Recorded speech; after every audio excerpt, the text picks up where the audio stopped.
Something else to look forward to on the spectacle side of things. We got Floyd Mayweather announcing he's going to fight Logan Paul, brother of Jake Paul, who was just in action this weekend against Nate Robinson. Logan Paul has won two fights, one amateur exhibition and one pro fight against another YouTuber, someone named KSI. I don't know much about these guys. I guess he's a British YouTube personality, but he lost that pro fight.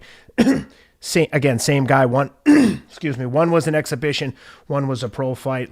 Paul lost the decision in the pro fight, and now Floyd's coming out, for a money grab. Logan Paul, just as an FYI, weighed in, I think, at like 199, 189 maybe against 189 against KSI. Floyd weighed in at like 150 for his last fight against McGregor.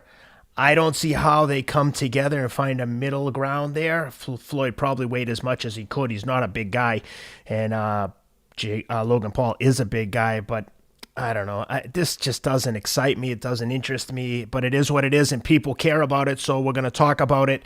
What are your thoughts?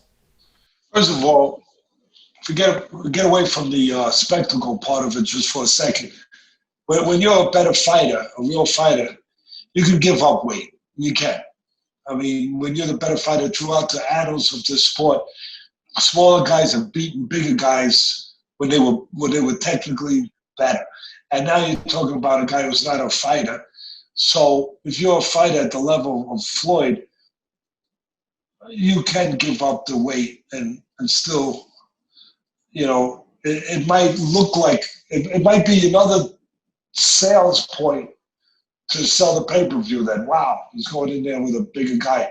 But the reality is that the advantage is all still for the guy who knows how to fight and knows how to behave like a fighter, who's been a fighter and a champion fighter, his whole career, most of his career. So that's the reality of that. But there's a phenomenon going on now with these things, and it's a cult. It's a cult thing. It's becoming bigger, and it's definitely. Listen, this is a money grab. Make no doubts about it. I mean, if they want to throw another $100 million at Floyd, why wouldn't he take it? Yeah. And a lot of people might knock him and say, "Hey, he's disrespecting the sport." Well, he respected the sport, Floyd, for many, many, many, his whole life, 25 years, whatever. He respected the sport. And he's earned the right to grab a lot of extra money. I was going to say some extra money. But he's taking a risk.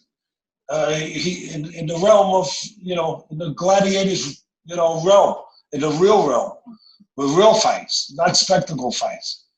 So, I don't begrudge anybody making money unless they're hurting somebody to do it.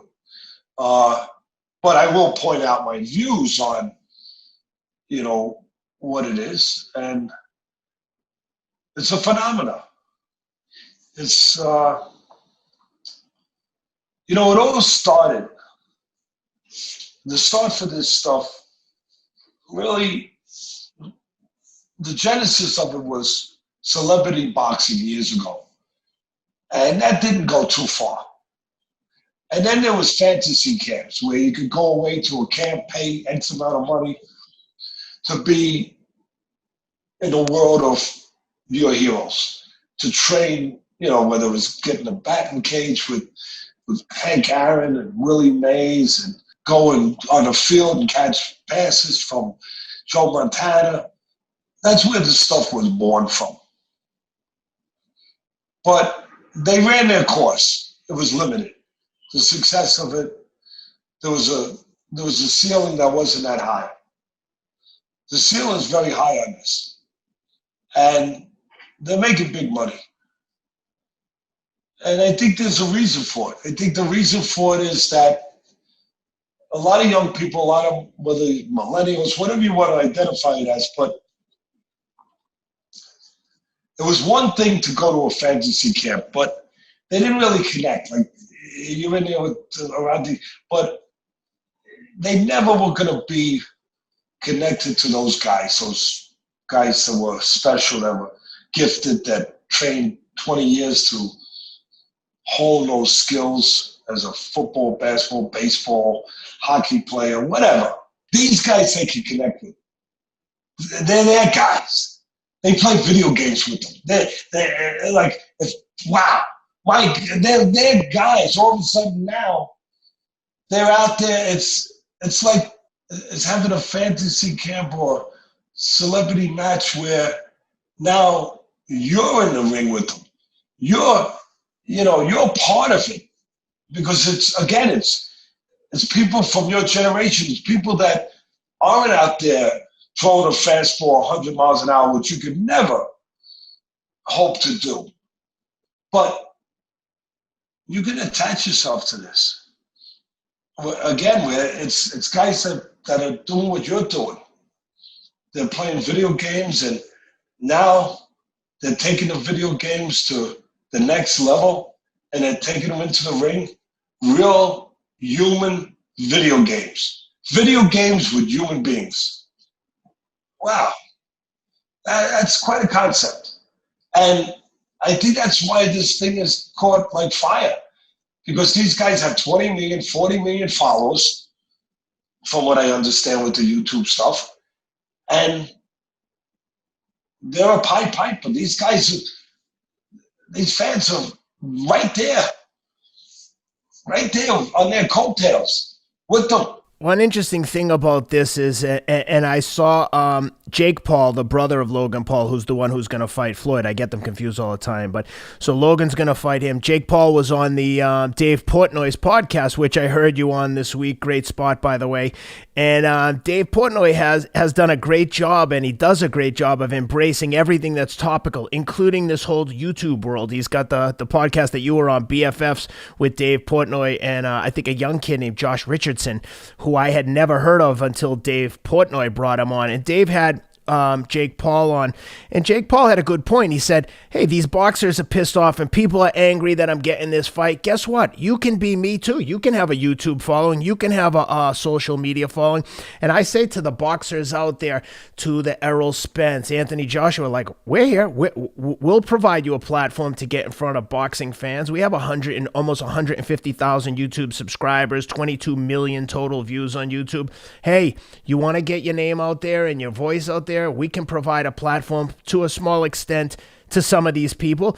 We have an open invite to all these guys. People write to me all the time, say, have this guy, have that guy. We have an open invitation to every boxer out there that has a fight coming up. You want to talk about your fight, you want to get your name out there, you should be doing all the media stuff that you can to raise your profile to the level of a Floyd and a Logan Paul so that people know who you are, they want to follow you, they want to watch your fight. With that being said, Teddy, how do you see this playing out? I think I know what you're going to say with Floyd with his defensive,ness and counter-punching and not want to rush in there with a big, strong guy. But what do you think happens in this fight? How do you see it playing out? Listen, first of all, the Pauls, from what I can see, they're taking it serious. They're not disrespecting the sport. I know a lot of people are saying, and I get it, that the sport's being disrespected, boxing's being disrespected. I get it. But they're training in an earnest way, in an honest way, and they're learning the best they can. And they're boxing with guys. That's why, Nate Robinson got knocked out, because Paul at least was in there training with fighters, learning what the environment feels like, what it can do to you, how it can destroy you, how the ninjas come over the wall when you're in that ring and they can just take you apart. Where you can't think, you can't see, you just run into danger instead of controlling yourself where you can handle the danger in the right way, the way fighters do. So I'm not making them what they are. I'm just saying what they are. They're guys that at least put the time in to learn the sport and to respect it and training the right way to get ready for what they're doing. But let's be clear about something here, what they're not doing. They're not going in there with Spence, with Crawford, with Canelo. I mean, they're not going in there with prime fight. They're going in there with a guy who's 43 years old, who's been retired for the last 5, 6, 7 years, basically, on and off. Been gone. It'll be another few years that he was gone before he gets back in the ring. Now, Floyd's a great fighter, but it's not the same Floyd. And it's also a Floyd that, as I said, not the style of a Spence, not the style, of a Crawford, not the style of a Canelo, who's going to go get you. It's a guy who lays back. So if you're going to pick a spot, it's a good spot. It's a good spot. It's smart. You're managing your way. You're using your noodle. So it's a good spot where, just like it was a good spot for McGregor. I know McGregor got stopped eventually, but he had his moments because Floyd was laying back, looking to counter. I know some people are going to say, Teddy, come on, he carried him. No, he didn't. Floyd doesn't do that. No, he didn't. It's just that Floyd's not a go-get-you guy. It took him a couple rounds to realize, I got to go get the guy. He's got a long reach. He's a southpaw. He's had experience in the striking world, and he knew how to use that experience, to stay outside, to survive rounds. And he didn't. He won rounds. I was there ringside covering it for ESPN. He won round. After 4 rounds, I had McGregor winning, rightfully so. But then Floyd started coming forward, breaking him down, and did what he did. But that's why they're picking Floyd. And Floyd has the name and obviously the prestige, the marquee to get the zeros at the end of the check. But that's not what it's not. It's not them just coming in and saying, hey, I want to fight, an active fighter whose, MO is to go get you. No, there's a reason why they're going the way they're going. And that should be pointed out. And then what should also be pointed out when you ask me for what I think about the fight, Paul is not McGregor. McGregor lived in a combat world. McGregor was a combat guy. He was real. He was the champ of 2 UFC divisions at the time. I mean, McGregor's he's like a legitimate killer. He's a legitimate fighter. And yeah, I know he wasn't a boxer. People say, hey, Teddy wasn't. I know that. But he lived in the realm of fighting. He was a fighter for years. Tremendous fighter in his realm. And he knew how to strike, and a tremendous striker in his realm.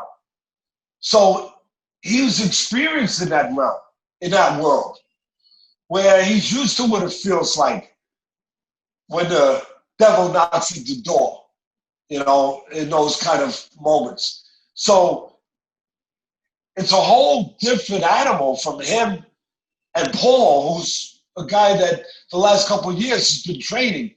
And again, I give him respect, or I give him credit for that he's respected the sport and he's tried to do it right. But he hasn't made a living in this sport. He's not a guy that is what McGregor is. So Floyd's 43. Floyd's not going to go right after him. Floyd's going to figure it out. What's that mean? And the real coming from a person who's going to tell you real. It means he's going to buy him some rounds. It means that the people on the internet that are putting stuff out there that he's going to get knocked out in 1 round. No, he's not. Whether that upsets you, I'm sorry, I can't help you. I can't. I mean, go get some Maylocks. It's what's it, about $4. Go down to the drugstore, buy a bottle of Maylocks, maybe some Excedrin. That's all I can tell you.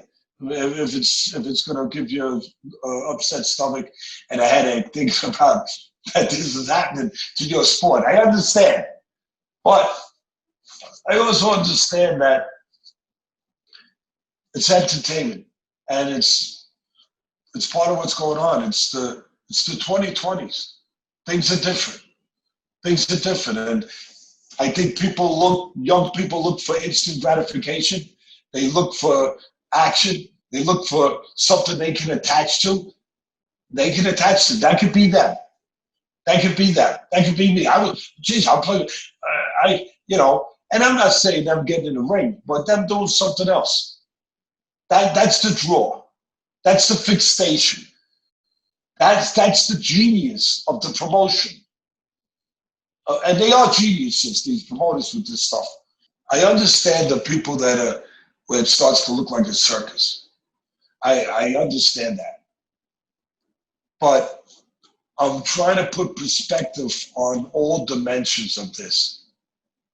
And I think, to be fair, you have to.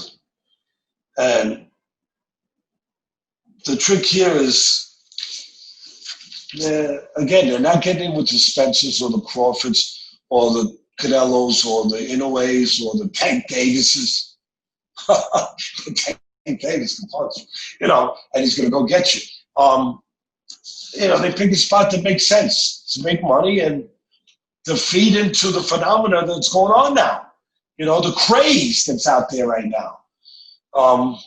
Right? I mean, is it that different than the hula hoop? I mean, really, the hula hoop came along years ago, right? And everyone was doing the hula hoop. It was the craze. It was the thing. And right now, this is a craze. A craze where people with 20 million, 40 million followers give them credit. I don't know how the hell you get 40 million followers. God. But, oh my God. But this is the progression of the next step in making that work, that following that you work to cultivate, right? It's the next step, the next progression in taking it to the next place. It's like The Matrix. It's like The Matrix, the movie The Matrix. That was a real, somebody with a hell of an imagination, right? Thinking ahead of the internet, where it's going, right? Where it's going, where it's headed, where it's exploding. The universes of the internet. Where does it stop? And this is almost kind of like The Matrix, where you go into the Matrix, you go into the internet, and you're performing in the internet. Right, Ken? Yeah. I mean, you're in the internet. These are guys with the YouTube following of 40 million people, and now they're getting in the ring, but it's a connection to the internet. And you're connecting with all these people. Now, before it even starts, you got 40 million people you're connecting with. Could you imagine if you did 40 million pay-per-view buys? I mean, you could buy Saudi Arabia. He'd only need 10% of his followers to break all the pay-per-view records. I mean, if they could sell 4 million pay-per-views between him and Floyd, that's incredible.